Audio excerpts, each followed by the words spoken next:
চাঁপাইনবাবগঞ্জে বেড়েছে আমরুপালির দাম। সপ্তাহের ব্যবধানে প্রতি মণে বেড়েছে ৪,০০০ টাকা পর্যন্ত। এছাড়া দ্বিগুণ হয়েছে অন্যান্য আমের দামও।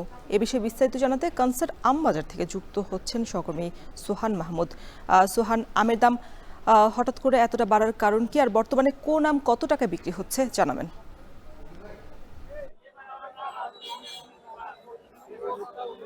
রওশন, আমরা সকাল থেকেই সারা দেশের সবচেয়ে বড় কানসাট আম বাজার এখানে অবস্থান করছি। এখানে এসে আমরা দেখতে পেয়েছি গত এক সপ্তাহের ব্যবধানে শুধুমাত্র আমরুপালির দাম বেড়েছে মনে প্রায় ৪,০০০ টাকার বেশি। আমরুপালি গত এক সপ্তাহ আগে রওশন বিক্রি হচ্ছিল এই আম বাজারে ৪,০০০ থেকে ৪,৫০০ টাকা মন।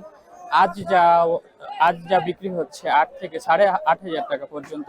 এ বাজারে এখন ৪ থেকে ৫ জাতের আম বিক্রি হচ্ছে, বাড়িফোর, ফজলি, এছাড়াও নাবি জাতের যে আমগুলো এখানে বিক্রি হচ্ছে। এখানে ফজলি আম বিক্রি হচ্ছে ৪ থেকে ৪,৫০০ টাকা মন, যা এক সপ্তাহ আগেও বিক্রি হচ্ছিল ২ থেকে ২,৫০০ টাকা মন দরে। এখানে বাড়িফোর বিক্রি হচ্ছে ৫,৫০০ টাকা মন দরে, যা ৩,০০০ টাকা মন দরে এক সপ্তাহ আগেও বিক্রি হচ্ছিল। তবে এই দামে আম বিক্রি করেও আসলে উৎপাদন খরচ উঠছে না বলে আমাদেরকে জানাচ্ছেন এখানকার চাষিরা। কারণ তারা বলছেন সিজন যে সময় থাকে, আজ থেকে ২০ দিন আগে আসলে সিজন ছিল, সে সময় বেশি আম ছিল, আম বাজারে আম নিয়ে এসছেন, তারা সেভাবে দাম পাননি। এখন আসলে আমদানি কমে যাওয়ার কারণে এই আম বাজারে আমের দাম বেড়েছে বলে এখানকার চাষিরা আমাদেরকে নিশ্চিত করেছেন। আমরা কৃষি বিভাগের সাথে কথা বলেছিলাম রওশন। কৃষি বিভাগ বলছেন যে এই দামে আসলে এই দামে আসলে আম বিক্রি করতে পারলে চাষিরা উপকৃত হবে, লাভবান হবে। তো রওশন, এই ছিল চাঁপাইনবাবগঞ্জের কানসাট আম বাজার থেকে আমার কাছে সর্বশেষ।